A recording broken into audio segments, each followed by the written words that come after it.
Assalamualaikum warahmatullahi wabarakatuh. Baik, jangan lama-lama. Ayat 26 ya.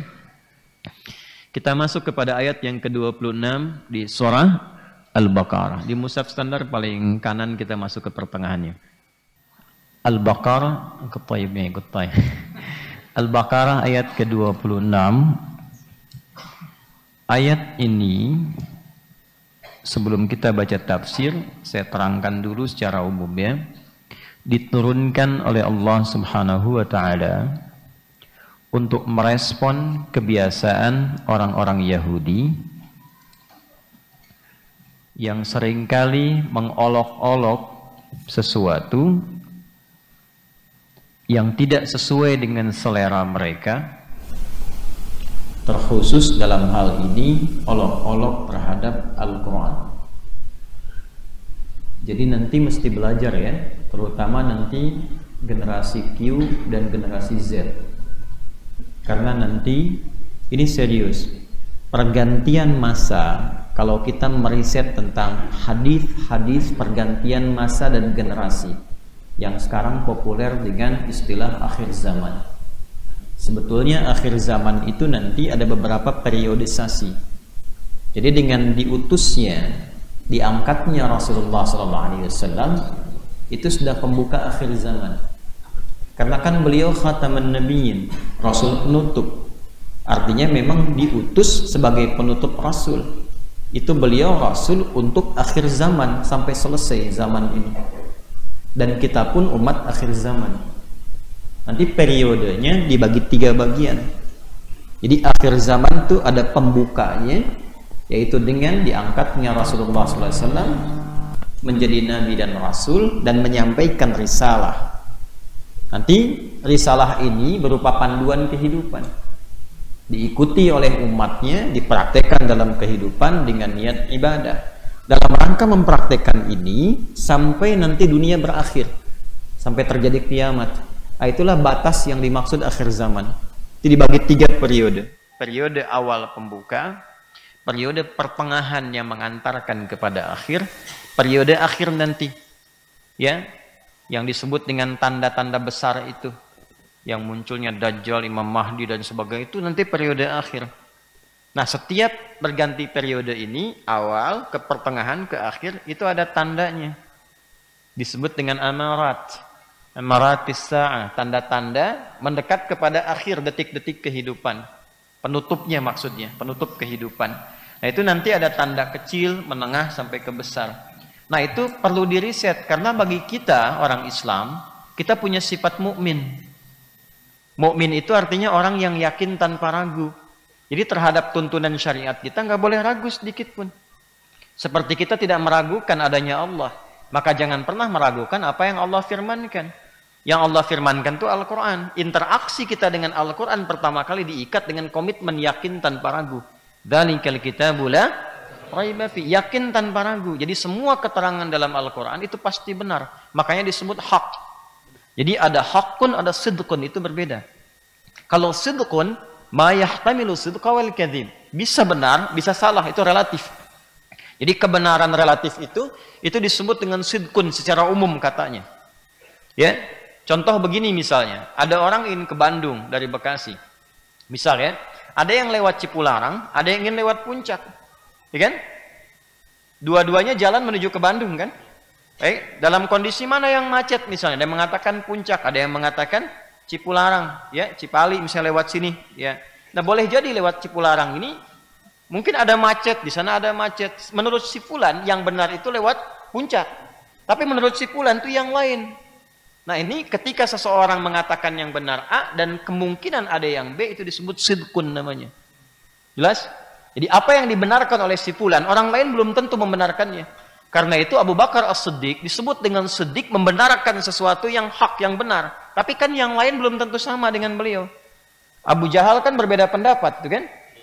Baik, tapi kalau kebenaran mutlak yang nggak bisa ditolak, itu hak namanya. Hak, ya. Kebenaran mutlak yang nggak bisa ditolak. Baik, siang terang, malam gelap, itu mutlak. Matahari terbit di timur, tenggelam di mana? Di barat. Itu mutlak. Nah, semua kebenaran mutlak yang nggak bisa disangkal, saking jelas semua pembuktiannya, itu disebut hak namanya. Nah, semua yang bersumber dari Allah, karena Allah itu mutlak kebenarannya, maka semua yang bersumber dari Allah sifatnya hak kebenarannya. Ini yang dimaksud al-haqqu mir rabbika fala takunanna minal mumtarin. Itu di Al-Baqarah ayat 147. Al-haq. Di semua yang bersumber dari Allah itu hak. Karena itu Al-Quran hak. Pernah dengar hadis ini? Al-jannatu hak, wan naru hak. Pernah dengar? Maka semua keterangan dari Allah itu hak sifatnya. Makanya nggak boleh ragu sedikit pun. Kalau ragu dipertanyakan keimanannya. Jadi bukan cuma mengatakan jangan ragu dengan Quran. Semua isi Quran jangan ragu. Kalau terkait dengan informasi, jangan ragu. Terkait dengan kisah di masa lalu, pasti ada inspirasi. Terkait dengan hukum, pasti ada maslahat. Jangan ragu. Ya, kalau kata Quran jangan riba, jangan riba. Jangan mencuri, jangan mencuri. Jangan nipu, jangan nipu. Kamu nanti sulit hidupnya, itu pasti itu. Kamu nanti bermasalah, itu pasti. Jangan berdusta, nanti konsekuensinya kamu bermasalah. Pasti itu. Setiap berdusta, pasti ada persoalan. Ya. Nah, yang menjelaskan, menerangkan itu, maka ditugaskan oleh Allah. Ya, tugas itu diberikan kepada sosok yang dipilih. Dipilih itu bahasa Arabnya istofa. Yang terpilih Mustafa. Ya, pilihan manusia bisa ikhtara yakhtaru. Pergerakannya disebut ikhtiar, orangnya mukhtar. Tapi pilihan Allah, kalimat Qur'annya menggunakan istafa. Ali Imran ayat 33. Innallaha astafa Adama wa Nuha wa ala Ibrahim wa ala Imran 'alal alamin. Istafa itu memilih. Allah menetapkan setelah melalui apa? Dalam kalau manusia ya, kalau Allah nggak perlu ini, karena kun fayakun. Kalau manusia itu menyeleksi. Jadi istafa itu pilihan yang terseleksi. Nah itu ya. Tapi kalau dibawa ke Allah, Allah nggak perlu menyeleksi karena pengetahuannya sudah menjangkau semuanya. Itu pasti yang terbaik. Karena itu diterjemahkannya memilih yang terbaik dari sekian yang ada. Maka orang yang terpilihnya disebut dengan Mustafa. Itulah Rasulullah SAW ya, dan nabi-nabi yang lainnya di antara nama sifat pilihannya disebut dengan Mustafa. Nah, nanti tugasnya disebut risalah. Orang yang menerima tugas menyampaikan risalah dari Allah disebut dengan Rasulullah. Jelas? Maka terhadap penjelasan Rasulullah SAW jangan pernah ragu. Terhadap keterangan Al-Quran jangan pernah ragu. Nah, sekarang apa kaitan dengan pembahasan kita? Nanti kita akan melihat ada genetik masa lalu yang diisyaratkan dalam Al-Quran dan dijelaskan rinci dalam hadis-hadis Nabi Muhammad SAW. Genetik itu terwariskan, diantaranya melekat pada karakter Yahudi dimanapun berkehidupan. Contoh misalnya, Yahudi itu secara politik, secara ekonomi tidak ingin di bawah, selalu ingin di atas, selalu ingin mendominasi. Itu sudah umum. Ini karakter ya. Kalau karakter itu bisa dipelajari. Makanya nanti nggak bisa, kalau ada orang naik itu nggak bisa, harus mendominasi di atas. Baik secara politik, militer, apalagi ekonomi. Itu sudah karakter bawaan dari dulu. Makanya zaman Nabi pun pasar dimonopoli. Secara politik ingin unggul. Dan susah untuk bekerja sama. Kalaupun bekerja sama nggak mau apple to apple, maunya di atas. Ini harus paham tentang ini. Sehingga ketika Anda hidup membersamai kehidupan itu, nah akan tahu itu. Dan bagaimana cara berinteraksi dengan itu. Maka turunlah Al-Baqarah ayat 120 misalnya. Kita masih di ayat 26 kan? Ya. Nanti begitu masuk ayat 120, ada ayat kemudian menginformasikan walan tarada ankal yahudu walan nasara hatta tattabi'a millatahum. Millah itu sistem kehidupan, bukan hanya agama. Sistem kehidupan. Nah, kalau sudah berada dalam posisi yang nyaman, yang enak, maka di antara karakter yang menular dalam setiap generasi itu ada kesan mengolok. Nah ya, nah ini yang dibawa dari zaman Nabi, ketika Nabi hidup, itu masih ada kebiasaan itu. Dari Nabi sebelumnya juga sudah ada. Ya, misal Nabi Saleh dikasih mukjizat unta, padahal mereka sendiri yang minta. Kalau Tuhanmu berkuasa, coba keluarkan dari batu itu unta, batunya terbelah, keluar unta betina. Ya, unta betina itu bahasa Arabnya naqah. Unta jantan jamal. Ya, tapi pendek ya, bukan jamal gitu. Ya, kalau jamal itu ganteng. Ya, itu ganteng. Ya, sifat-sifatnya kalau dimiliki oleh zatnya disebut jamil. Jamil. Misal, ada seorang bernama Saiful misalnya kan punya sifat-sifat kegantengan. Nah, maka disebut Saiful jamil, ya. Contoh aja contoh. Contoh. Jamal itu ganteng, sifat yang melekat, indah maksudnya. Tapi pakai alif, Jamal. Ya, Pak Jamal, bapak yang mengandung sifat-sifat keindahan. Perilaku, wajah, tipikal penampilan. Tapi diterjemahkan pakai bahasa Arab mau umrah pakai alif, Jamalun. Kalau alifnya hilang, unta jantan. Nah, unta saja ibil, mau jantan mau betina ibil. Afala yanzuruna ilal ibil. Kenapa ibil di situ bukan jamal? Tapi hatta yalijal jamalu fi samil khiyat. Kenapa jamal? Untanya Nabi Saleh naqatallahi wa suq ya fakadzabuhu faqaru. Itu harus paham itu. Nanti ada lagi diksinya. Nah, ketika untanya ada diolok-olok sampai kemudian disembelih. Jadi genetik itu menular. Dari zaman Nabi Saleh begitu, zaman Nabi Musa kan diolok-olok juga. Ya kan? Dengan Harunnya. Nabi Isa alaihissalam juga demikian. Sampai dikejar-kejar itu kan, mau dieksekusi dan sebagainya. Nah, kayaknya Nabi Muhammad pun itu terwariskan. Maka ketika turun ayat-ayat tentang 3 hal yang disoroti oleh para ahli tafsir. Ya, kata Ibnu Abbas radhiyallahu taala anhuma, di antaranya ketika Allah Subhanahu wa taala menurunkan ayat-ayat tentang Ankabut. Tahu Ankabut? Spider. Apa bahasa Indonesia spider itu? Laba-laba, dia. Surah ke-29. Laba-laba. Tentang lalat. Ada tentang lalat di Quran itu. Ya, coba tulis dulu, tulis. Quran surah ke-29 Al-Ankabut ayat 41. Quran surah ke-29 Al-Ankabut ayat 41. Nanti coba dicocokkan ya. Mathalul ladzina ittakhadhu min dunillahi awliya'a kamathalil ankabut ittakhadhat baita. Ada ayatnya? Quran surah 29 ayat 41. Betul ayatnya enggak? Betul enggak? Ya, ayatnya. Nah, nanti sampai ke kalimat wa inna awhanal buyuti labaitil ankabut ya. Ada ayatnya? Ya, satu lagi Quran surah ke-22 Al-Hajj ayat 73 tentang lalat. Ya ayyuhan nasu duriba mathalun fastami'u lah. Ada? Baik. Ada? Innal ladzina tad'una min dunillahi la yakhluqu dzubaba wala ijtama'u lah. Ada? Oke, Quran surah 22 ayat 73. Ah, jadi yang tentang lalat di Quran surah Al-Hajj. Kemudian yang tentang Al-Ankabut, laba-laba di ayat ke-41 surah 29.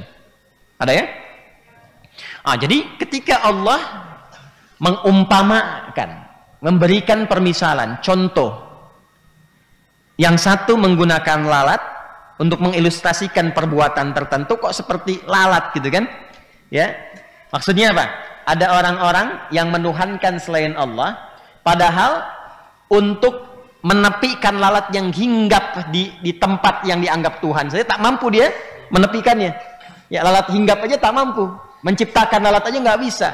Ya, jangankan menciptakan, kata Allah, lalat hinggap di tempat dia saja tak mampu. Ya, dia tepis tuh. Ya, tak mampu dia usir dia. Baik, itu ada permisalan di Quran surah ke-22 ayat ke-73. Jadi bagaimana kata Quran secara logika bisa dipertuhankan, yang membela diri saja tak mampu dari hewan yang sangat kecil. Ya, bagaimana bisa menyelamatkan engkau yang engkau lebih kuat dibandingkan dengan lalat? Lalat hinggap di tempat yang kau anggap Tuhan saja, dia tak mampu menyelamatkan dirinya. Lalu bagaimana engkau pertuhankan itu? Nah, maka akalnya diajak untuk berdialog. Itu maksudnya. Nah, sama dengan orang-orang yang menjadikan selain Allah itu sebagai sandaran dalam kehidupannya, maka itu sangat lemah, kata Allah.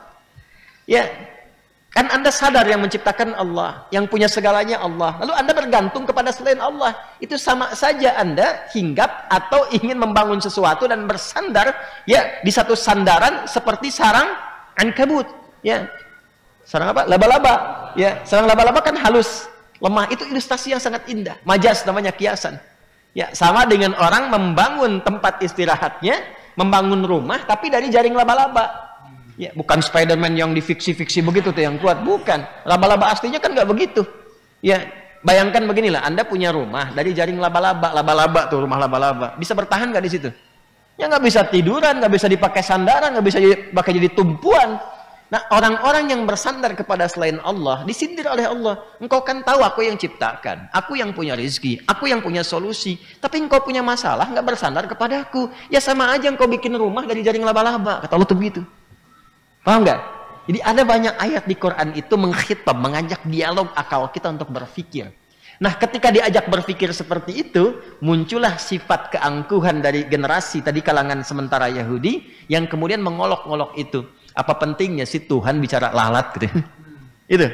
Apa pentingnya sih Tuhan bicara tentang laba-laba? Itu kata Ibnu Abbas radhiyallahu taala anhuma, begitu muncul olok-olok demikian seakan merendahkan status derajat Allah sebagai sang pencipta, direndahkan dengan hewan yang kecil, maka turunlah jawaban dengan Al-Baqarah ayat 26 ini. Innallaha la yastahyi ay yadriba mathalan ma ba'udatan fama fawqaha. Ya. Allah tidak harus merasa sungkan, tak harus merasa malu untuk membuat perumpamaan, walaupun itu nyamuk atau semisal lebih kecil daripada nyamuk. Ini menarik ya. Ini saya sudah baca tafsirnya, jadi saya gambarkan dulu gitu supaya mudah untuk dipahami. Nanti kita baca, insya Allah. Kenapa nyamuk di situ? Kenapa nyamuk? Inilah indahnya Quran. Kalau bukan Allah sang pencipta, nggak mungkin sedetil ini, nggak mungkin. Orang-orang yang mengolok-ngolok Nabi ini dengan ayat perumpamaan tadi, itu ternyata ketika dilihat pola kehidupannya begitu materialistik. Yang jadi gambaran itu cuma makan, kenyang, makan, kenyang, makan, kenyang, kerja, makan, kenyang, kerja, makan, kenyang, dah kenyang meninggal. Gitu aja. Bukankah itu tipikal nyamuk? Makan, makan, makan, makan, kenyang, mati. Nyamuk kan begitu? Ya kan? Dot penuh gitu kan, telur mati. Ini kan? Maka diturunkanlah gambaran tentang nyamuk seakan-akan dalam saat yang sama menepis olok-olok tadi, tapi saat yang bersamaan membalikkan, mendialogkan cara berpikir mereka dengan kebiasaan mereka yang mirip nyamuk. Kalian ingin menyoal Allah, padahal kalian itu bahkan pola hidup kalian lebih kecil, lebih rendah daripada nyamuk. Ya.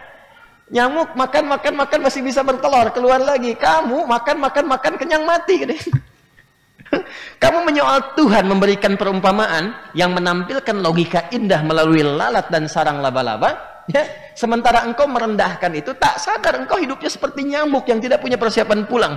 Cuma nyedot, memberikan dampak yang tidak baik kadang-kadang, menyedot orang lewat ekonomi, ya. Memaksa orang lewat riba, lewat pungutan, rentenir, sedot, makan, mati itu nyamuk kamu. Jelas? Nah, ini gambaran cepatnya seperti itu. Jadi ayat ini diturunkan untuk merespon olok-olok dari sebagian, tidak semua, sebagian kalangan Yahudi yang memang terbiasa mengolok. Nanti ada yang karakteristiknya seperti itu. Ya, maka Quran mengajarkan kepada kita secara elegan. Ya, kalaupun diolok-olok dalam kehidupan kita, jangan balas dengan kata-kata yang rendah. Jelas? Jangan balas dengan hinaan. Jangan balas dengan cacian.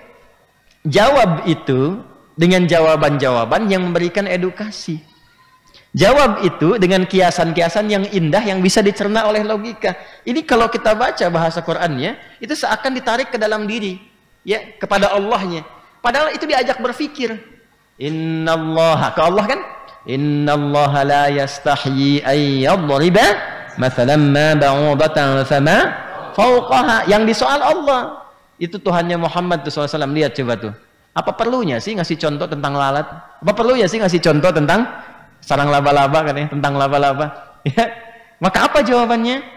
Ya, kata Allah pakai taukid, inna harfu nasbin wa taukidin tansibul isma wa tarfa'u khabara mabniun 'alal fathi la mahalla lahu minal i'rabi. Sungguh aku tegaskan ya, kata Allah, sungguh Allah itu tak akan pernah merasa sungkan apalagi malu untuk membuat sebuah perumpamaan yang punya maslahat dalam kehidupan.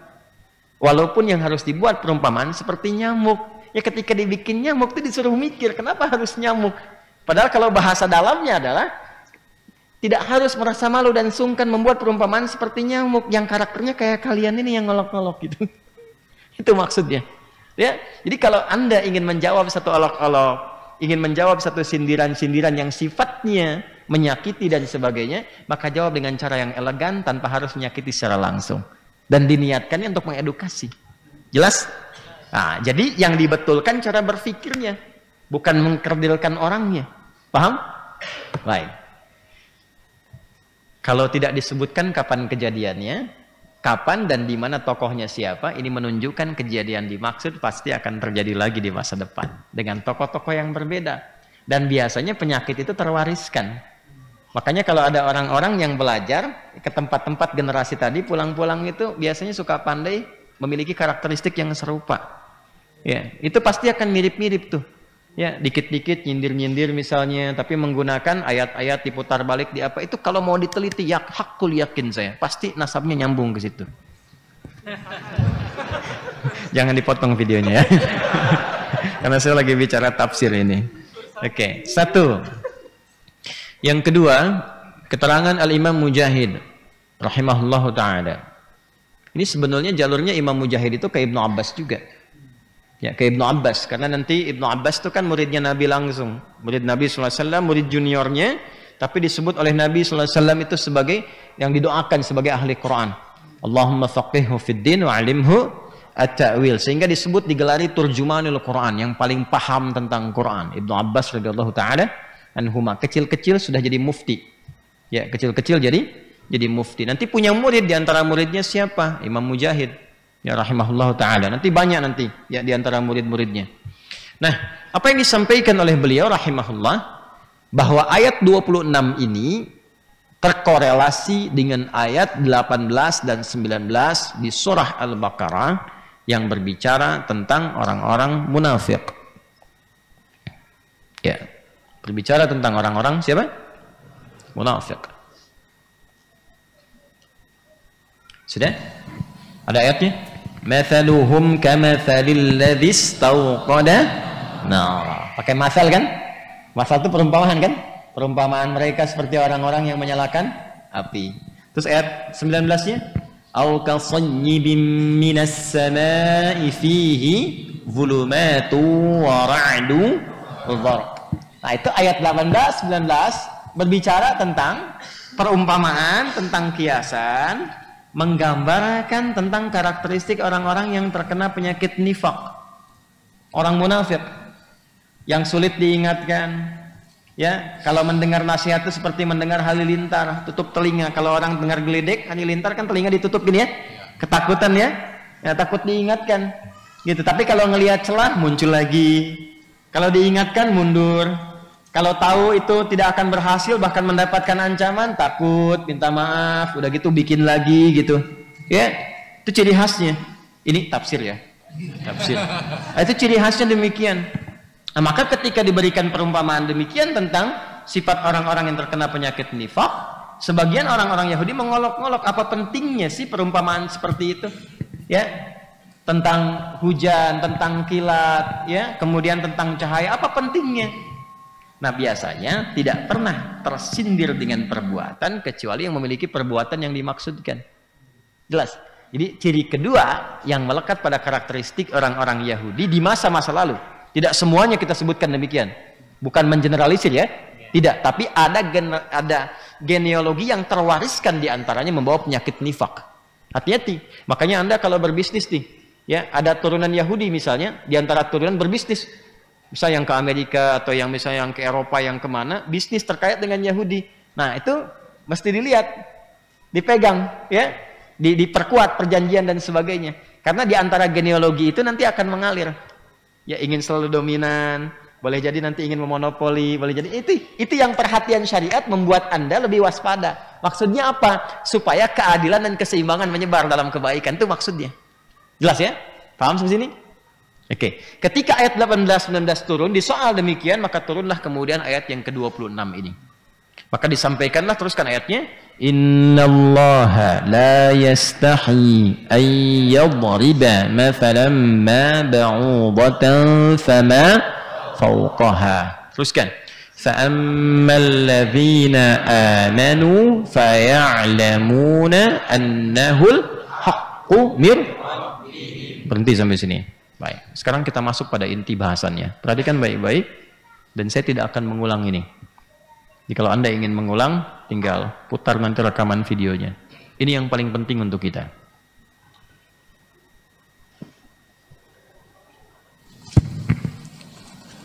Bismillahirrahmanirrahim. Quran surah kedua Al-Baqarah ayat 26.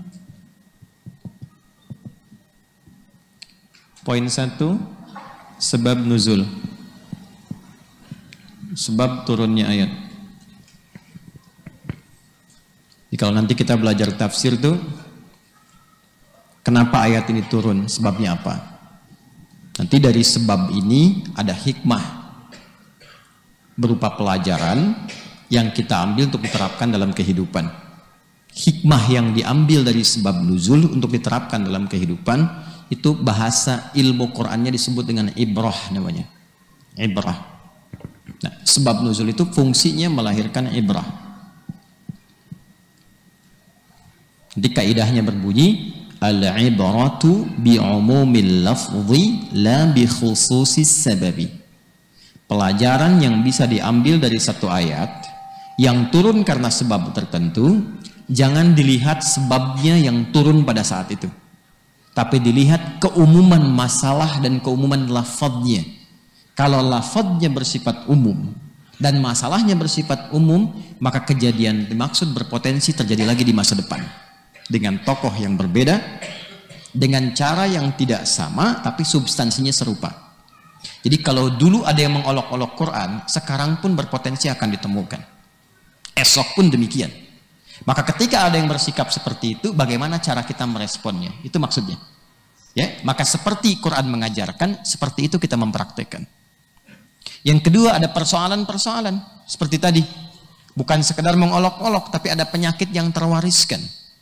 Jika menemukan dalam pergaulan Anda, apapun profesinya, apakah itu di dunia diplomasi, apakah itu di dunia birokrasi, apakah di dunia bisnis, ya, di dunia ilmu pengetahuan dan pengajaran, menemukan karakteristik demikian, bagaimana meresponnya? Itu poinnya. Yang kedua, Allah memberikan sikap dasar bagi insan beriman terkait dengan keyakinannya terhadap Quran.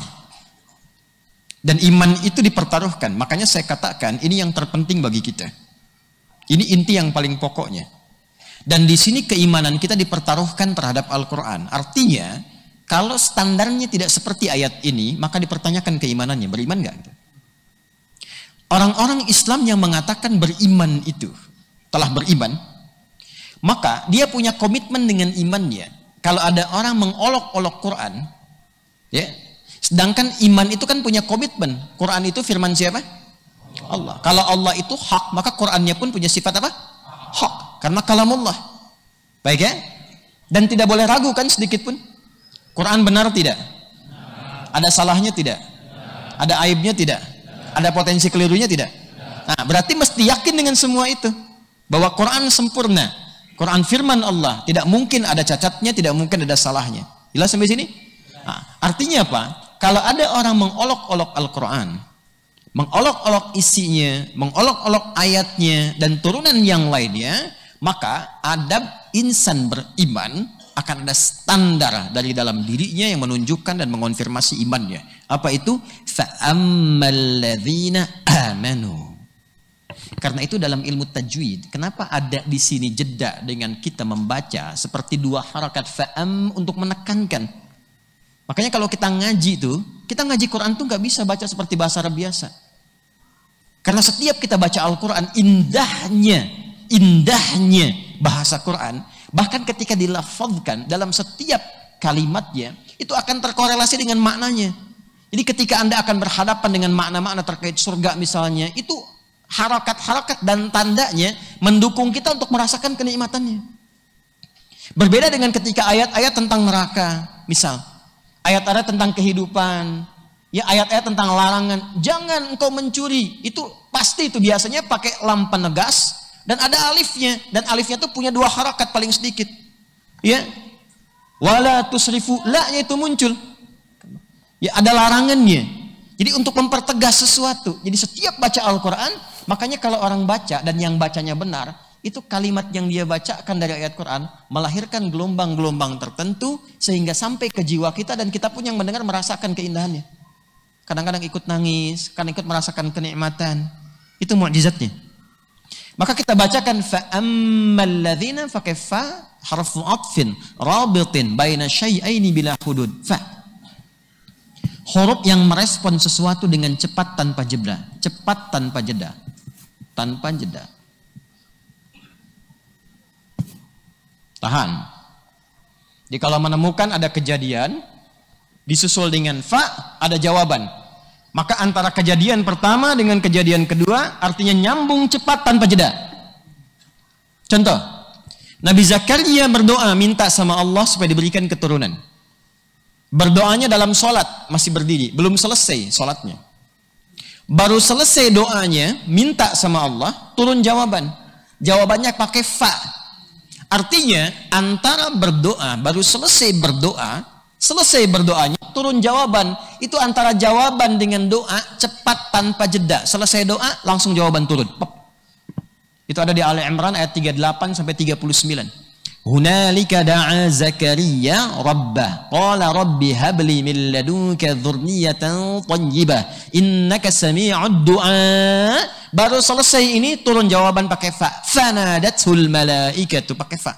Artinya baru selesai doanya jawaban langsung turun. Jelas?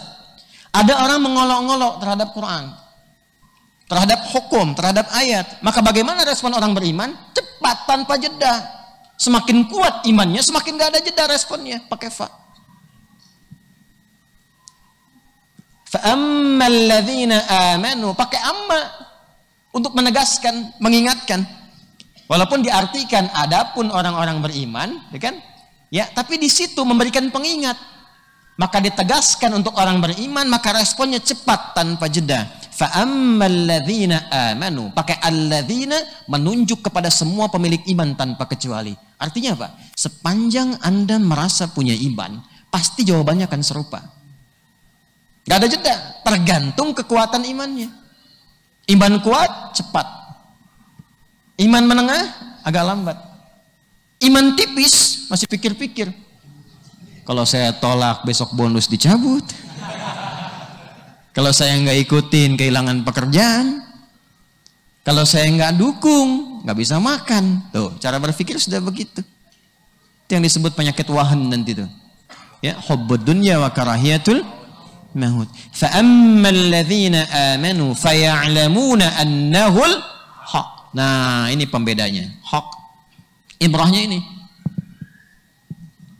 Maka setiap ada orang yang menyoal Al-Quran dengan cara apapun, dengan metode apapun, entah itu menggunakan metode pemikiran seakan-akan seperti logis, Misal Quran itu produk budaya. Karena nabinya orang Arab, makanya Qurannya berbahasa Arab. Itu produk budaya saja. Mau kalimatnya begitu, terlihat seperti retoris, kalimatnya cantik, kata-katanya menarik, tetap bagi insan beriman imannya akan menolak. Enggak benar. Quran bukan produk budaya. Annahul haqqul mir rabbihim. Ini firman Allah. Jelas? Ada orang mau menyoal apa lagi misalnya, dia menyoal bagian dari Quran. Ini kok ada ayat yang nggak setara nih. Ya, tentang kesetaraan gender misalnya, kok warisannya 1:2, bukan 1:1. Enggak, hak dari Allah. Anda aja yang belum paham, belajar dulu baru paham, jangan nggak paham komen. Itu harusnya belajar. Kenapa laki-laki porsinya 2? Untuk apa? Bertanggung jawabannya bagaimana? Digunakannya seperti apa? Kenapa perempuan dapat bagiannya 1? Ya, apa petunjuk syariatnya? Digunakan apa sehingga dia dibekali 1, sehingga laki-laki dibekali 2? Pertanggung jawabannya bagaimana? Prakteknya seperti apa? Kapan itu berjalan? Itu dulu Joni pahami. Udah paham baru komen. Ini baca aja nggak mampu komen. Suruh baca aja nggak bisa baca kok. Suruh baca Quran belum tentu bisa baca Quran. Gitu. Ya, panjang dibaca pendek, pendek dibaca panjang gitu kan? Itu baca aja nggak mampu komen. Ya, halo? Paham itu? Maka yang pertama kali bukan konfirmasi akal, iman dulu. Kalau akal, yang belum beriman pun punya akal, tapi kan belum punya iman. Anda punya iman, iman Anda ada di mana? Jadi ketika Quran Anda disoal, anak Anda disoal, sifat keayahan, keibuan Anda bangkit kan? Ya, anak Anda walaupun salah, dimarahin orang, Anda keluar kan sifat keibuannya, keayahannya. Terus Anda sekarang punya iman. Iman Anda disoal, Quran Anda disoal, masa imannya nggak keluar? Ya kan? Mesti keluar dulu. Pembelaannya dalam bentuk apa? Pertama kali bukan caci maki, bukan tuduh menuduh, bukan keluar kata-kata kotor. Itulah indahnya Quran. Ya, orang beriman tuh pasti baik. Ya, konfirmasi yang pertama apa? Nggak benar itu. Pasti Quran benar. Itu. Jadi ada penolakan dalam jiwanya, penolakan dalam hatinya, bukan diikuti cara berpikirnya. Kalau cuma berpikir, orang lain pun bisa berpikir, kita pun bisa berpikir. Standar imannya di mana? Ya, mungkin sekarang banyak yang akalnya sehat, tapi kan kolbunya belum tentu sehat. Ya kan? Sekarang yang dibutuhkan itu akal yang sehat, iman yang sehat. Akalnya sehat, hatinya nggak sehat, pencuri juga. Kalau akalnya nggak berfungsi kan nggak mungkin korupsi itu. Karena akalnya berfungsi, maka dikreasikan untuk mencuri. Dibimbingnya oleh apa? Hati yang sakit. Hati yang sakit itu sumbernya dari nafsu. Nafsu yang membisikkan. Dibisikkan kepada akal. Akal mengkreasikan. Semakin pintar, semakin banyak nyurinya. Kalau nggak terlalu pintar, sedikit nyurinya, ya nyuri juga. Cuma dibimbing dari mana? Hati yang sakit. Kolbun marid. Kolbun marid. Nah, kolbu itu tempatnya iman. Makanya ketika iman disebutkan, dikonfirmasi dengan kalimat spiritual ketuhanan, hatinya bergerak. Innamal mu'minuna alladzina idza dzukirallahu wajilat qulubuhum wa idza tuliyat 'alaihim ayatuhu zadatuhum imana. Iman itu tempatnya di kolbu. Nah, jadi ini pertama kali yang mesti muncul konfirmasi dalam diri kita. Jadi kalau ada orang menyoal Al-Quran dalam bentuk apapun, dulu kejadiannya, kasusnya golongan A. Tapi jangan digeneralisir semua golongan A itu begitu. Maksudnya apa? Akan muncul di kemudian hari orang-orang yang menyoal Quran walaupun sukunya bukan A, golongannya bukan A, asalnya bukan A, tapi punya karakteristik yang sama. Maka ketika itu terjadi, konfirmasi iman mesti keluar dari dalam diri kita. Nggak benar itu. Ya, itu pasti punya kepentingan aja. Qurannya pasti sudah benar. Tinggal nanti kita pelajari apa yang disoal itu. Itulah feedbacknya kembali kepada diri kita dulu untuk mengkaji. Paham sampai sini? Halo? فَأَمَّا الَّذِينَ آمَنُوا فَيَعْلَمُونَ أَنَّهُ الْحَقُّ مِنْ رَبِّهِمْ. Jadi pertama ilmu dulu. Ya'lamun itu dari kata alima ya'lamu. Jamanya ya'lamun. Pengetahuan yang menjadikan kita yakin akan sesuatu disebut dengan ilmal yaqin. Penglihatan kita menyaksikan sesuatu sehingga meyakinkan kita akan kejadian itu disebut ainul yaqin. Bila kita merasakan satu kejadian, mengalami, merasakan itu semua disebut dengan haqqul yaqin. Maka kalau kita belum tahu pun tentang isi ayat, yang penting tahu dulu itu firman Allah. Karena Allah itu sifatnya hak, maka firmannya pun hak. Maka disebut dengan ilmal yakin, yakin bahwa itu hak dari Allah. Annahum ya'lamuna annahul haqqu mir rabbihim. Ya'lamun ilmal yakin. Kalau mau lebih dalam, pelajari, pahami, sehingga bisa merasakan. Ya, merasakan ayat itu dipraktekkan dalam kehidupan, maka menjadi apa? Haqqul yakin. Contohnya bagaimana? Kita turunkan. Nah, gini ngajinya. Allah ingin menggambarkan begini. Perumpamaan itu, apapun yang bersumber dari Allah, pasti benar dan bermanfaat. Baik itu bentuknya perumpamaan kisah di masa lalu, ataupun kiasan dari makhluk-makhluk yang Allah ciptakan seperti tadi. Ada maaf sekali, nyamuk, lalat, lebah, laba-laba, semut. Nggak mungkin Allah sebutkan dalam Quran kecuali ada inspirasi yang kita dapatkan dan memberikan petunjuk pada kehidupan yang tengah kita jalani. Sekarang kita ambil contoh dari kisah di masa lalu. Ini contoh. Ya, dan contoh itu sudah umum. Dengan contoh semua menjadi jelas. Jadi kalau kita pengen jawab orang-orang seperti itu, ngapain sih bikin contoh perumpamaan? Justru semua dengan perumpamaan itu menjadi lebih jelas. Matematika kalau nggak ada contohnya pusing. Coba lihat matematika. 1 tambah 1 berapa? 2. Gimana ya? Maka diberikan contoh dari mulai simbol sampai ini ada spidol 1 tambah spidol 1. Jadi jumlahkan 1 dengan 1 berapa? 2. Dengan contoh menjadi jelas. Fisika juga begitu. Ini saya bicara nih. Ada bunyinya? Ya? Halo, ada bunyinya? Terdengar nggak? Terdengar itu kan ada rambatannya, ada panjang gelombangnya, ada frekuensinya, ada disabelnya, baru terdengar. Belajar fisika kan dulu? Apa rumusnya tuh? V sama dengan lambda dikalikan dengan F kan? Frekuensi, benar nggak? Ya kan? Halo? Belajar fisika saya malam ini. V V sama dengan lambda dikalikan frekuensi. Rumus frekuensi mencarinya N dibagi T. Tuh. Contoh, kecepatan merambat satu gelombang suara misalnya 100 meter per second. Lambdanya, panjang gelombang yang bisa terjangkaunya misalnya 5 meter. Berapa frekuensi suara yang bisa terdengarnya? Bagi aja, 100 bagi 5 berapa? 20. 20 frekuensi simbolnya Hertz, Hz. Yang bisa didengar antara 20 sampai 20 ribu Hertz. Nanti kencang tidaknya itu disebut dengan decibel, rumusnya dB. 0 sampai 140 dB. Ketawa, bener nggak? Cek di fisika, saya belajar ini waktu SMP nih. Ya, cuman antum tidur waktu itu. Kalau cuman begini, nggak akan terasa. Tapi kalau kita gambarkan, saya bicara di sini, jarak Anda ke saya, ya, dengan panjang gelombang itu Anda 5 meter misalnya. Saya berbicara dengan volume terkecil, frekuensi terkecil 20 Hz. Tapi karena Anda jaraknya cuma 5 meter dan kecepatan merambat itu 100 meter per second, lebih cepat, maka kalau saya bicara pelan 20 Hz, 20 Hz. Maka yang di sini terdengar. Tapi yang di sana tidak. Makanya hadis Nabi kita praktekkan, kalau ngaji ambil posisi paling depan. Jadi sekecil-kecil suaranya pun masih kedengaran, itu maksudnya. Tapi kan kalau nggak digambarkan begitu, cuman fisika aja nggak ngerti kita. Ya, yang menjelaskan tentang hadis itu dalam bentuk ilmiah, ya, dalam bentuk simbol dan sebagainya, ilmiahnya mungkin fisika. Lihat, nabinya kan praktekkan lewat contoh. Hadisnya apa? Hadis Jibril, hadis yang kedua, hadis Muslim, hadis ke-8. Ya, an Abi Hafsin Umar bin Khattab radhiyallahu ta'ala anhu.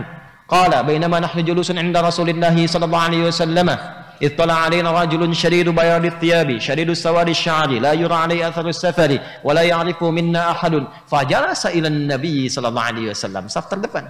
Fa asnada rukbatayhi ila rukbatayhi, dekat, bukan cuma 5 meter, semeter pun enggak nyampe. Ya, wa wada'a kaffayhi ala fakhidhayhi faqala ya Muhammadun akhbirni 'anil Islam. Terjemahannya bagaimana? Tuh, V sama dengan lambda dikalikan frekuensi. Ya, Anda gimana rumus? Lupa, hadis nggak hafal. Cita-cita masuk surga Firdaus lagi gitu kan? Nah, ini yang saya maksudkan, kadang-kadang sebuah teori mudah dipahami kalau ada contoh. Makanya Quran pun datang dengan pendekatan contoh, karena manusianya butuh contoh. Maka dicontohkan, dan semua contoh perumpamaan di Quran nggak ada yang sia-sia. Sekalipun itu tentang kisah di masa lalu, tapi ada inspirasi yang bisa dilakukan. Maka muncullah dalam Quran tentang kisah-kisah masa lalu sebagai perumpamaan kehidupan yang kita jalani di masa kini. Contoh gini, ada di antara kita yang sakit? Pasti ada. Karena sakit itu bagian alamiah yang dirasakan oleh manusia dimanapun berkehidupan. Secara medis itu kan sakit itu, kan, sebagai proses ya yang kita alami yang bisa menguatkan bagian tubuh kita tersendiri. Ya, antibodi bagaimana bisa tumbuh kalau nggak sakit? Makanya virus banyak kan? Supaya antibodinya naik terus, lebih kuat lagi, lebih kuat lagi. Bayi kalau nggak sakit nggak akan bisa lebih kuat. Makanya kadang sakit itu penting. Tapi bagaimana ketika sakit, adab yang harus dilakukan? Penyakit ringan, penyakit menengah sampai penyakit berat. Nabi Muhammad SAW sakit, maka turunlah ayat-ayat untuk memberikan contoh. Contohnya contoh di masa lalu. Tapi diberikan sebuah amalan yang menginspirasi untuk orang di masa kini. Kalau ada yang sakit lagi, begini cara mengatasinya. Maka kalau sakitnya ringan-ringan, seperti Nabi Ibrahim alaihissalam mempraktikkan, Quran surah ke-26 itu ayat 80. Wa idza maridtu fahuwa yashfin. Sambil dipegang-pegang. Ya, pegang-pegang. Saya di Sumatera kemarin suara saya habis. Habis suara saya. Ngobrol aja susah. Betul, untuk ngobrol aja susah. Nggak bisa keluar, betul. Nggak bisa, betul. Ya udah disuguhin durian, nggak bisa nih. Suaranya duriannya kan dimakan aja gitu kan, sedikit. Tapi nggak keluar. Ini pas kita mau ceramahkan, ya Allah, Engkau yang tugaskan aku di sini. Engkau yang menguasai segala hal, Engkau yang mengatur. Pegang-pegang, wa idza maridtu fahuwa yashfin. Kasih sedikit herbal. Cuman nggak saya sebutkan, kan takut di endorse. Wa idza maridtu fahuwa yashfin. Keluar lagi, keluar lagi.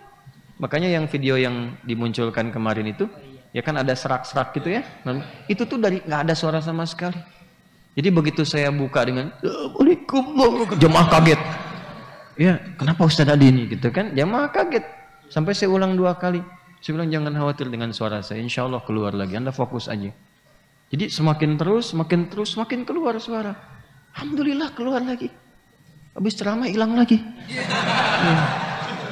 Ya, dan itu kasih sayang Allah juga supaya jamaah kan gak banyak nanya gitu kan. Saya istirahat gitu. Ya, tapi itu kan yang ringan-ringan pegang. Nah, itu ada adabnya di Quran. Karena kan tubuh kita itu dari bagian 3 hal. Ada rohaninya, roh. Ada aklaninya, akal. Ada jasmaninya, fisik ini. Dan biasanya penyakit akan keterkaitan pada ketiga-tiganya. Ya, apalagi kalau yang kena rohnya pasti akan merambat ke akal dan ke bagian tubuhnya. Penyakit roh itu seperti iri, dengki, dendam, ria, itu penyakit roh. Kalau sudah kena ke bagian rohnya, itu pasti akan terinfeksi akalnya dan terkontaminasi bagian tubuh fisiknya. Nggak percaya silahkan. Orang kalau iri hati itu pikirannya pusing. Padahal yang kena hatinya, tapi yang pusing kepalanya. Dia nggak bisa tidur tuh. Makanya kita tuh diminta saat akan tidur berlindung kepada Allah. Salah satunya dari orang pendengki. Sebab kita mau tidur pun dia masih pikirin. Orang pendek itu begitu, mau tidur pun masih kepikiran. Kadang-kadang dalam mimpinya pun yang disebutkan kita juga. Pendek itu bahaya itu, bahaya. Ya, dan kalau nggak bisa dikelola menjadi dendam. Kalau sudah dendam nanti kemana-mana. Ya, domba dibawa-bawa, adu domba. Itu, kan? Padahal domba nggak tahu apa-apa kan? Itu bisa terjadi demikian. Itu penyakit hati. Kalau fisik kena, akal masih bisa berfungsi. Ya. Kepleset misalnya sejenak tapi akalnya masih bisa berfungsi, ya, baik berfungsinya normal baik ataupun tidak baik.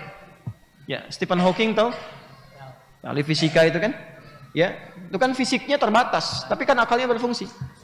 Ya, penyakit akal berpengaruh pada fisik. Jarang dilatih, jarang baca, jarang komunikasi. Sekali lagi nggak ada orang bodoh. Ya, istilah bodoh, istilah maaf nih, istilah-istilah seperti autis dan sebagainya itu istilah-istilah manusia saja. Mungkin secara medis demikian. Tapi kalau kita belajar dari pendekatan agama, apalagi dalam Islam, kita akan menemukan bahwa semua manusia, setiap anak terlahir dengan keistimewaannya sendiri-sendiri. Dia punya keistimewaan. Jangan pernah Anda rendahkan karunia yang Allah titipkan kepada Anda, yang Anda harapkan itu yang Allah. Jadi dalam fikih keluarga satu saat akan mengaji kalau sudah masuk kepada ayatnya. Tidak pernah Allah titipkan satu keturunan yang terlahir kecuali melengkapi kebahagiaan dan kekurangan yang ada di lingkup keluarga itu. Saya punya kekurangan, Allah titipkan lewat istri saya tutupi. Demikian sebaliknya. Nanti kami punya kekurangan, anak kami yang lahir akan menyempurnakan kekurangan kami. Demikian seterusnya. Dan setiap anak itu istimewa. Dia temukan, gali ada keistimewaannya. Nggak ada anak yang terbatas, semua istimewa. Dan tidak pernah ada manusia bodoh kecuali di lagu. Ya, nggak ada, semua istimewa. Jadi jangan lihat kepada tampilan dan penilaian orang lain. Begitu Allah anugerahkan, terima itu dan cari keutamaannya. Saya ketika menyampaikan kalimat ini demi Allah saya katakan, ada yang menangkap dan sebagainya, ada yang menghukumi ini orang, ada yang lumpuh otaknya, ada yang terbatasnya. Tapi ternyata dari keterbatasan yang kata manusia terbatas itu, Allah ingin munculkan kelebihannya yang melampaui vonis orang-orang yang merasa tidak terbatas itu. Ternyata hafal Quran dengan sangat cepat. Ternyata dengan maaf ya, keterbatasan yang orang sebut itu, itulah kelebihan dia yang bisa memuliakan kedua orang tuanya. Dia membuat bangga orang tuanya dengan itu. Dan itu sudah banyak. Ada anak-anak yang belajar dengan saya itu dari Jakarta, dari mana dan sebagainya.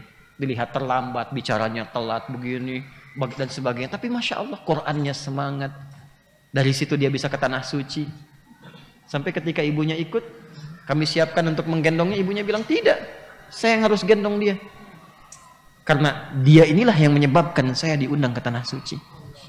Dari sejak di kota Nabi digendong sama ibunya, dari turun bis sampai Ka'bah dan sebagainya digendong oleh ibunya. Ya, nggak mau, nggak terima, disiapkan mutawif nggak mau, siapkan pendamping nggak mau, ibunya. Ya, sampai saya kasih ke kawan saya, ya, seorang yang luar biasa tahu gitu. Dia menangis, dia katakan, miskin ada katanya. Ibu yang luar biasa, tapi ini ungkapan-ungkapan kebaikan. Sudah melahirkan masih menggendong juga katanya. Terus begitu saya terangkan, udah tak terbendung air matanya. Ya.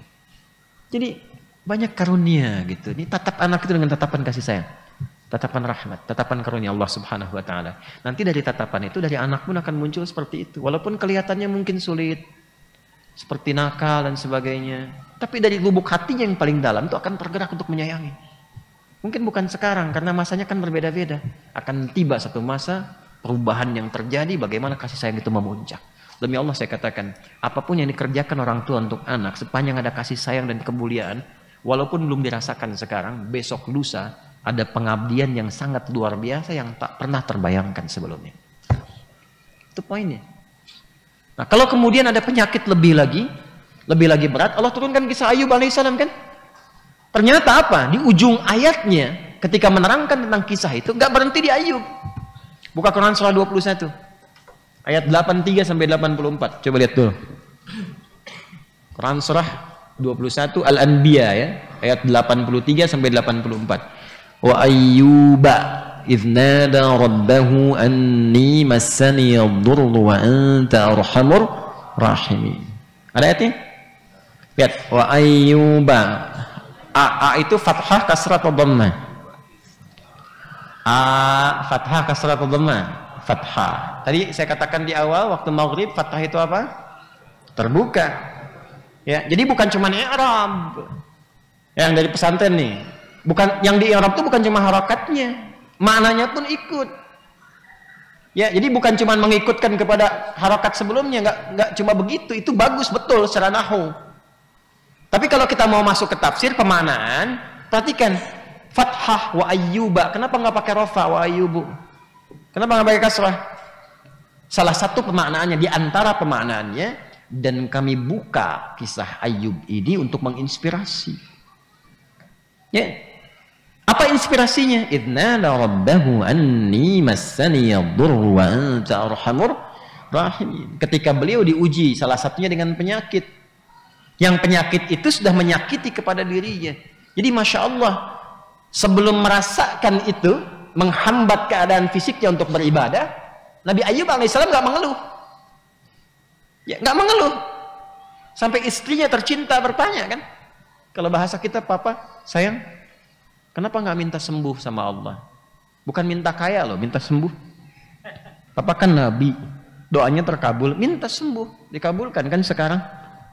Coba lihat bagaimana suaminya merespon. Mama, berapa lama kita diuji dengan kesenangan dan kesehatan? Kita kaya berapa lama? Senang berapa lama? Sehat berapa lama? Dijawab, ada riwayat mengatakan 20 tahun, ada riwayat mengatakan lebih daripada itu. Sekarang berapa lama aku diuji dengan sakit? Ya, ada riwayat mengatakan 15 tahun, riwayat mengatakan 17 tahun. Apa kata Ayub alaihissalam? Kata beliau, dalam salah satu riwayat, nanti saja kalau sakitnya sudah lama, sama lamanya dengan ujian senang dan sehatnya, baru aku minta sama Allah. Malu rasanya, baru diberikan ujian yang belum sebanding dengan ujian yang lainnya sudah mengeluh. Itulah yang dimaksud dalam hadis Nabi SAW, ajaban li amril mu'min. Orang beriman itu semakin imannya bagus, perkaranya mengagumkan. Jadi dia melihat dunia itu sama semua. Nggak lihat kaya miskin, semua cukup. Dia melihatnya sebagai ujian. Jadi ketika menerima nikmat dia bersyukur, ketika ada sesuatu yang menghadirkan duka dia bersabar. Jadi dia melihat antara syukur dan sabar itu sama-sama pahala. Dapat uang alhamdulillah cuman titipan. Gimana mensyukurinya? Beramal soleh. Nggak dapat uang bersabar, saat sabar pun ada pahala. Jadi dia melihat antara nggak ada uang dengan ada uang sama saja. Yang penting makan. Yang penting kumpul, ya, kumpul dalam kebaikan. Makan gini, kalau orang sudah banyak amal soleh itu nggak banyak makannya. Ya, makanya kan di puasa ya, kalau orang benar puasanya makan sedikit tapi kan energinya banyak kan, untuk keberkahannya. Ya, maka apa yang terjadi? Ini poinnya. Ketika penyakitnya mulai mengganggu secara fisik sehingga terbatas menunaikan ibadah. Ini dia poinnya, highlight tuh, ibadah. Minta sembuhnya untuk ibadah. Tuh, coba. Berapa di antara sekian orang sakit yang minta sembuh hanya untuk sembuh saja? Maka belajar dari sini. Yang punya kesembuhan siapa? Allah. Yang punya segalanya siapa? Allah. Tugas kita terhadap Allah itu apa? Ibadah. Makanya kita bilang iya karena wudhu, kami menyembahmu, beribadah kepadamu ya Allah. Makanya kalau pengen sesuatu cepat dikabulkan, bawa ke urusan ibadah. Itu rumus cepatnya. Ya, kalau dibawa ke konteks ibadah cepat. Makanya Nabi Ayub mengatakan, "Anni massaniya dhurru wa anta arhamur rahimin." Perhatikan fikihnya, ini mahal sekali nih. Ini mahal ya. Perhatikan baik-baik. Anni massaniya dhurru. Penyakit ini telah menggangguku, menyakiti fisikku sehingga membuat aku terbatas, kesulitan untuk menunaikan ibadah. Bawa. Satu, kalau kita memohon sesuatu solusi, bawa ke urusan ibadah. Ya Allah, anugerahkan aku rezeki supaya aku mampu berzakat. Ya Allah, Engkau perintahkan aku dan menjadikan bagian dari rukun Islam untuk menunaikan haji. Aku telah berusaha untuk sholat, aku kerjakan. Kau perintahkan puasa, aku lakukan. Kau minta aku zakat, aku berusaha mewujudkan itu. Sekarang aku ikhtiar menabung, ya Allah, berikan aku kesempatan tahun ini bisa haji. Minta. Aku ingin lebih. Bawa, ketarik ke urusan ibadah. Ya. Aku ingin menyempurnakan apa yang kau perintahkan. Maka aku telah berikhtiar dan menunggu apa yang telah kau janjikan. Minta. Dan lihat nanti apa yang terjadi. Tarik ke ibadah. Jangan semuanya ke dunia. Anda kerja buat apa? Hah? Punya rumah. Punya mobil. Motor. Makanan yang enak. Jangankan Anda yang belum beriman pun bisa melakukan itu. Untuk apa? Apalagi kalau untuk gaya, untuk fashion dan sebagainya. Anda kerja itu untuk apa? Tapi kalau Anda tarik ke urusan ibadah untuk menyempurnakan ibadah, dunianya dapat, akhiratnya tertulis. Dan cara mintanya indah. Ya Allah, Kau perintahkan hamba untuk sholat. Hamba sholat. Tapi mohon izinkan hamba selama hidup, berikan kesempatan mampu berzakat, ya Allah. Supaya hamba pulang kepadamu membawa kesenangan karena telah menunaikan perintahmu. Ya Allah, sebelum wafat, hamba mohon berikan kesempatan zakat. Gak usah banyak-banyak ya Allah, 25 juta aja sebelum wafat. Zakat itu berapa persen? 2,5%. Kalau bisa zakat 25 juta berarti dapat berapa? 2 miliar tuh. Itu cara minta yang bagus tuh. Halo? Bonus 975 juta kan? Ketawa tuh. Ya. Tapi bukan itunya. Ibadahnya itu. Berapa banyak orang sakit minta sehat, tapi urusannya hanya untuk dunia. Aku mohon sembuhkan ya Allah. Terus kalau udah sembuh mau ngapain? Kemarin sholat aja jarang. Sekarang dikasih sakit, belum nyebut-nyebut. Sekarang minta sembuh, udah sembuh mau ngapain? Tarik ke urusan ibadah. Ya. Alhamdulillah. Yang kedua, belum selesai, saya selesaikan sebenarnya. Yang kedua, minta dengan bahasa yang lembut dan menyentuh. Cara berdoa. Perhatikan kalimatnya, di ujungnya lihat, di ujung ayat 83 itu. Wa anta arhamur rahimin. Itu kalau diterjemahkan begini. Ya Allah, sedangkan Engkau yang paling sayang kepadaku. Kalau yang paling sayang kepadaku saja tidak menyembuhkan, lantas kepada siapa lagi aku mesti bermohon? Tuh. Anda datang ke ibu atau ayah yang paling menyayangi Anda. Pokoknya sayang, perhatian tinggi gitu kan. Terus Anda minta sesuatu. Ma, ya nak, Mama sayang kan sama adik? Sayang banget deh. Ya? Ma boleh nggak? Boleh, ntar dulu. Kan? Dia mau pengajian Ustadz Adik, tapi mau minta bekal 100.000. Ya. Kan mama yang paling sayang sama adik. Kalau yang paling sayang aja nggak ngasih, kepada siapa lagi yang mesti minta? Ibu itu punya rahim, dan disitulah tempat kita berada, disayang-sayang. Kadang-kadang permintaan itu membuat kadang orang tua, apalagi ibu, nggak bisa nolak. Nggak ada aja minjem, Pak. Wah, saya kalau cerita ibu saya bisa berhenti taklim itu. Bisa berhenti. Tapi kan ibu kita begitu. Minta apapun di depan kita tuh mengiyakan, atau bahkan depan kita menolak tapi di belakang minjem. Demi Allah saya katakan, di belakang minjem. Ibu saya tuh dulu waktu saya satu bagian aja lah yang kira-kira masih bisa bertahan saya mengajar. Kita masuk pesantren aja, pertama kali masuk, itu ibu saya tuh sudah survei, tanya semua anak-anak itu berapa uang sakunya. Yang paling banyak berapa? Ya.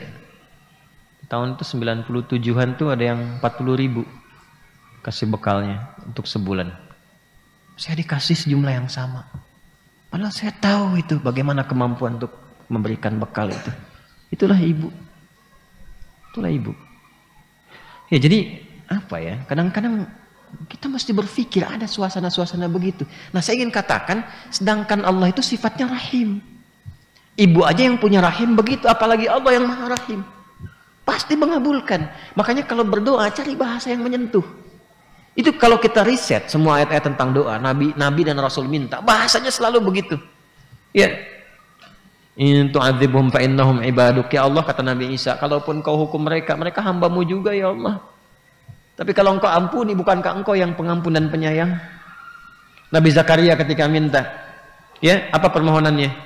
Hunalika da'a Zakaria rabbah, qala rabbi habli min ladunka dzurriyyatan thayyibah innaka sami'ud du'a. Ya Allah, mereka mengatakan mustahil engkau punya keturunan.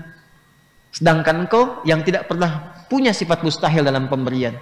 Maka kalau kepada yang maha mendengar saja tidak mengabulkan, ya Allah, lantas kepada siapa lagi aku mesti bermohon? Itu kalimatnya semuanya, kalimat-kalimat menyentuh. Maka Anda, kalau mau bermohon tuh pakai kalimat itu. Ya Allah, engkau yang menitipkan anak ini dalam rahimku. Dan engkau yang memilih aku menjadi ibunya. Ya Allah, engkau memilih aku sebagai ayahnya. Maka mohon ya Allah, beri kemampuan aku untuk mengembalikan amanah ini di hari kiamat yang bisa meringankan hisab kami. Beri kemampuan kami ya Allah untuk menyekolahkan anak ini di pesantren ini supaya dia taat kepadamu. Ya. Makanya Hannah ketika berdoa, anaknya itu minta supaya taat kepada Allah, nazarnya begitu. Makanya Allah balas, apa jawabannya? Ali Imran ayat 37 itu kan, fataqabbalaha rabbuha, langsung diterima oleh Allah. Kalau Allah udah terima, udah nggak ada campur tangan manusia. Fataqabbalaha rabbuha biqabulin hasanin wa ambataha nabatan hasanan wa kaffalaha Zakaria. Allah yang tetapkan semua, rawat oleh sipulan, selesai semua. Bahkan rizki mau didatangkan nggak ada sendiri. Kullama dakhala 'alaiha Zakaria al-mihraba wajada 'indaha rizqa. Apakah kisah itu terjadi begitu saja? Tidak, ada mukaddimahnya. Ibu qalat imra'atu Imran rabbi inni nadhartu laka ma fi batni muharraran fataqabbal minni innaka antas samiul 'alim. Ya, itu sudah dalam kandungan disiapkan, mintanya tuh menyentuh. Maka kalau ingin memohon sesuatu, pertama tarik ke ibadah. Ya Allah, hamba rindu tahajud lagi. Ya Allah, hamba rindu ke masjid lagi ya Allah. Orang mengatakan penyakit hamba ini tidak akan bisa menyembuhkan hamba lagi. Nggak akan mampu berjalan lagi, sedangkan engkau yang maha mengetahui dan maha kuasa atas segala hal. Minta.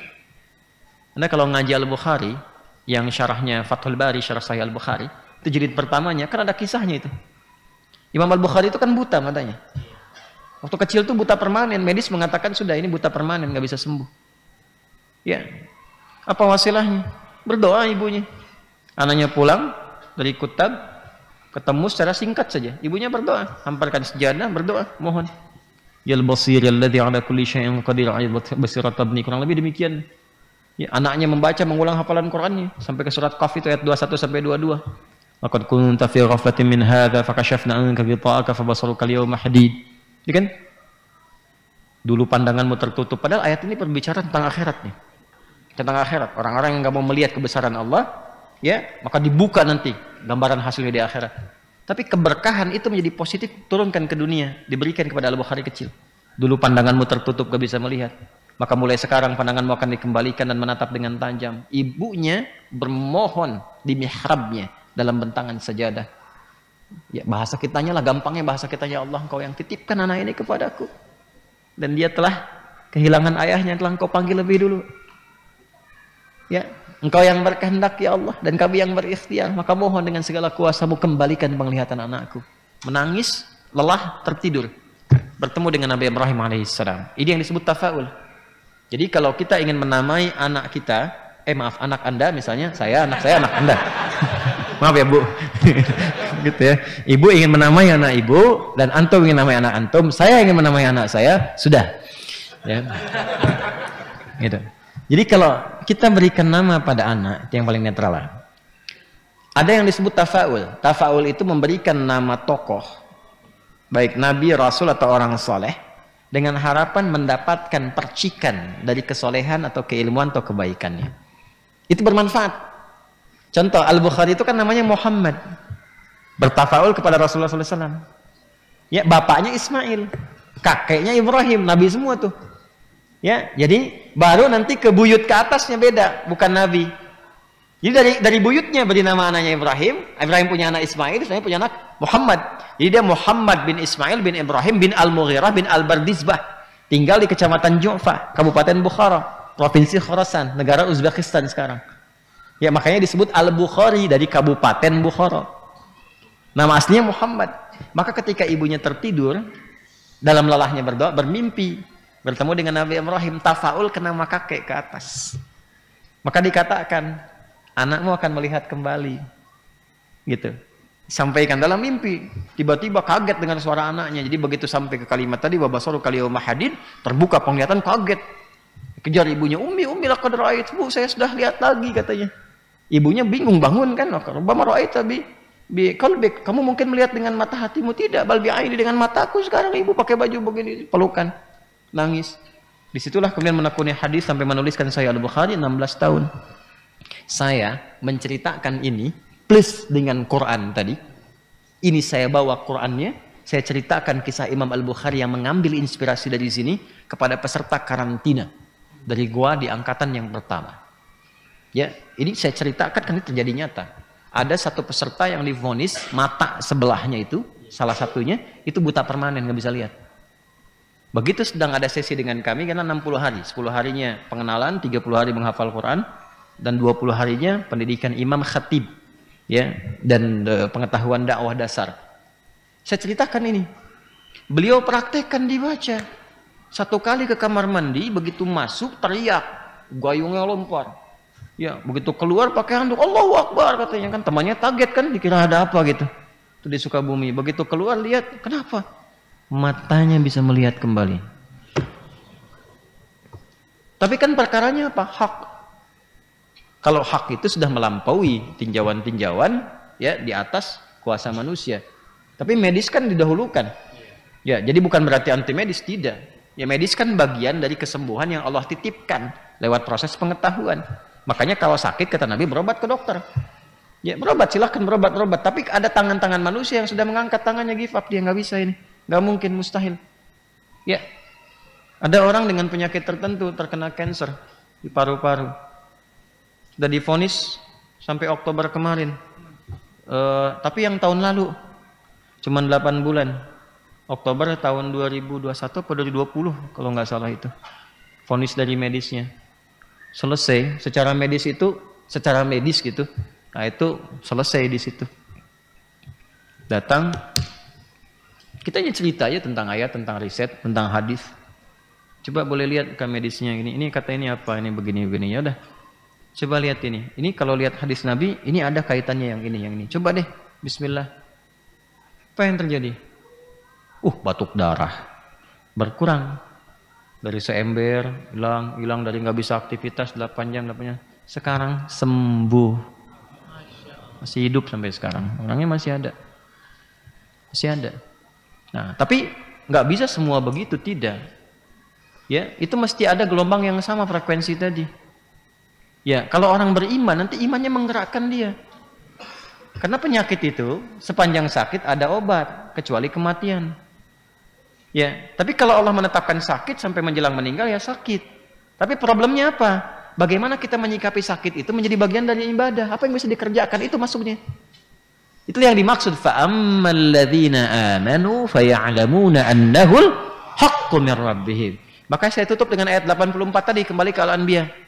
Fastajabna lahu fakashafna ma bihi min dhurrin wa atainahu ahlahu wa mithlahum ma'ahum rahmatan min indina.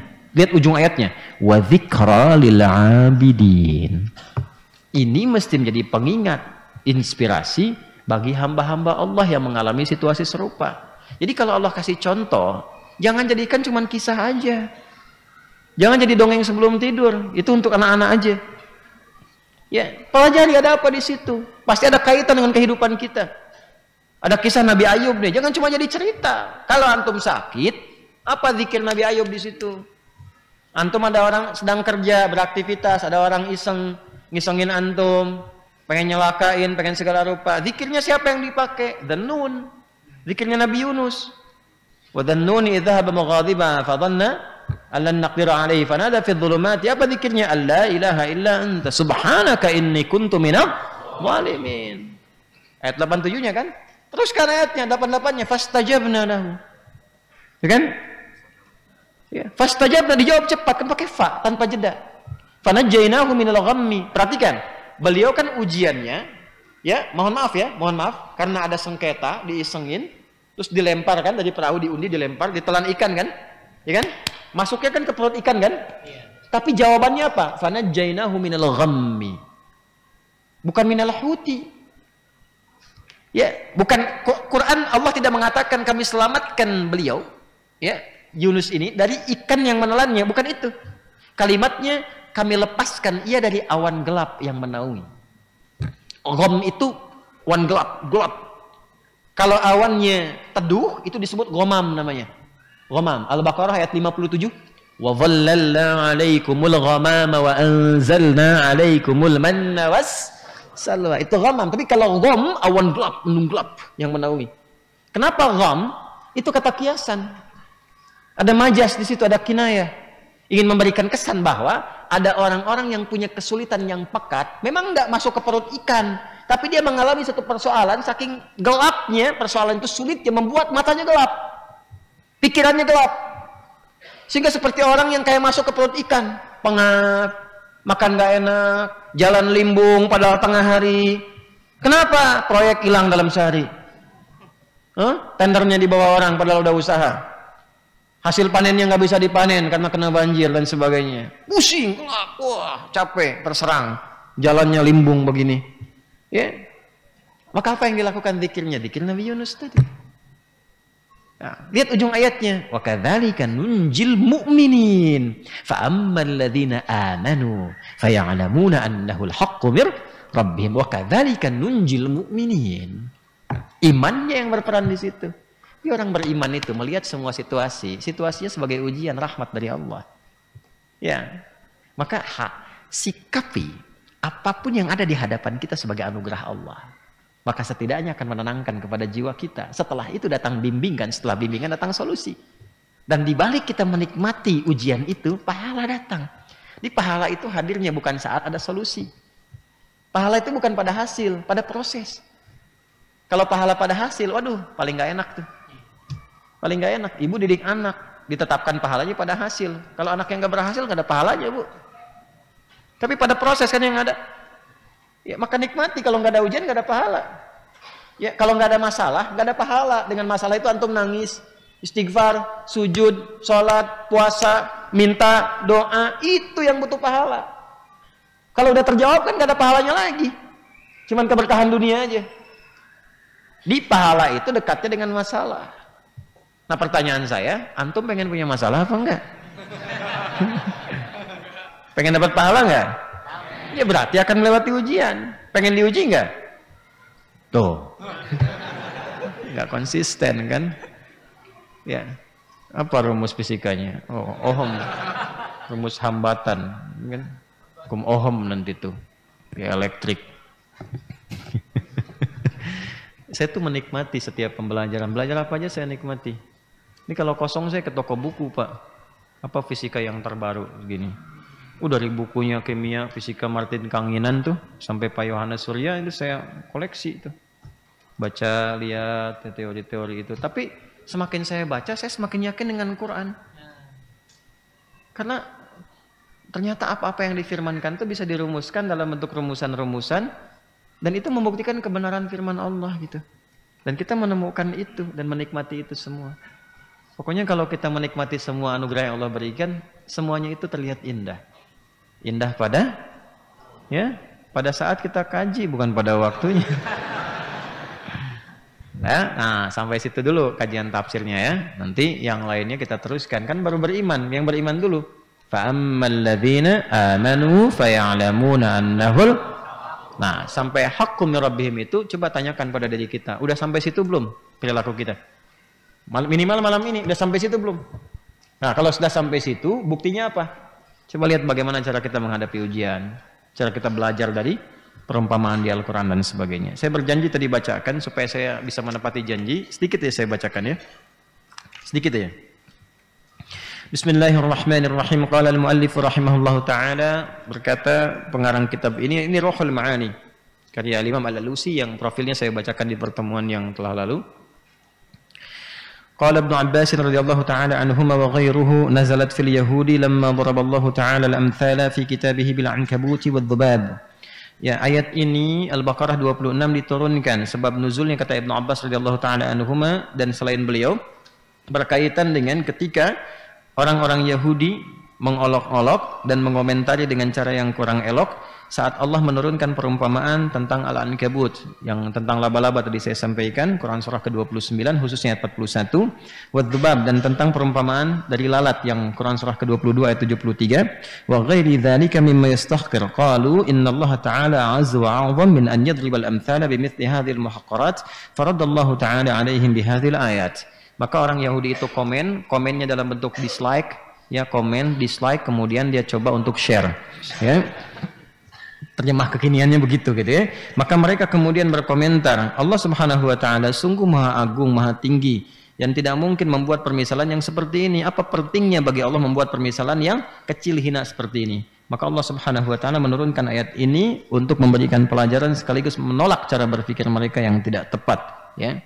ووجه ربطها بما تقدم على هذا وكان المناسب عليه أن توضع في سورة العنكبوت مثلا أنها جواب عن شبهة تورد على إقامة الحجة على حقيقة القرآن بأنه معجز فهي من الريب الذي هو في غاية الإضلال فكان ذكرها هنا أنسابا.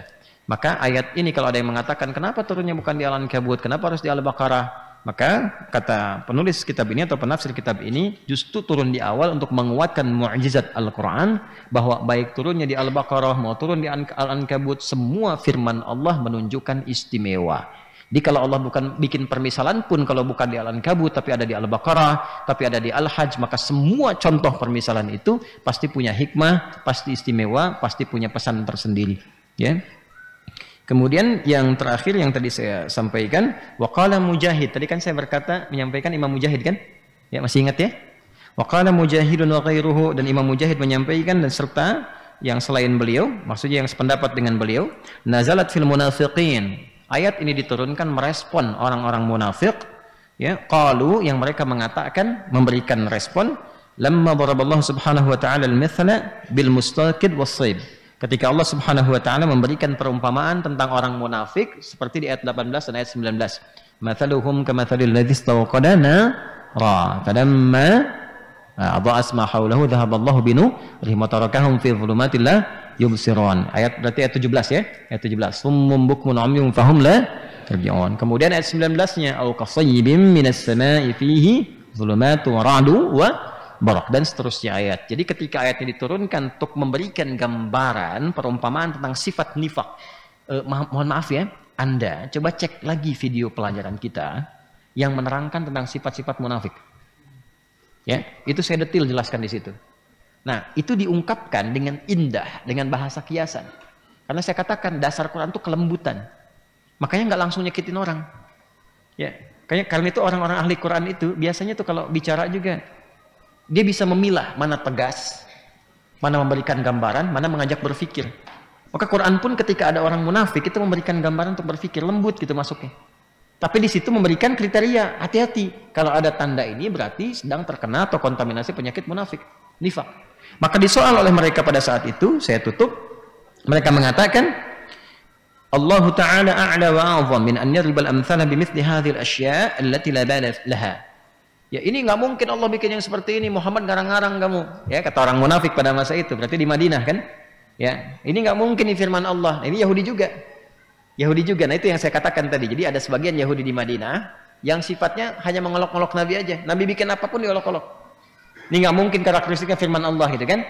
Nah, nggak, masa Allah harus bikin perumpamaan yang seperti ini gitu ya? Maka dijawablah kemudian dengan turunnya ayat ini. Ya, wa wajhur rabti alaihi zahirun fa innaha lidhabbi 'an tamthilat as-sabiqa 'ala ahsani wajhin wa ablaghah wa qila innaha muttasilatun biqouli ta'ala fala taj'alu lillahi andada. Ada yang berpendapat juga bahwa ini ayat terkait dengan ayat yang ke-23 sampai 24. Wa in kuntum fi raibin mimma nazzalna ala abdina fa'tu bi suratin min mithli wad'u syuhada'akum min dunillahi in kuntum shadiqin. Dari ayat dua-duanya, 22, 23, 24. Dari ayat dua-duanya.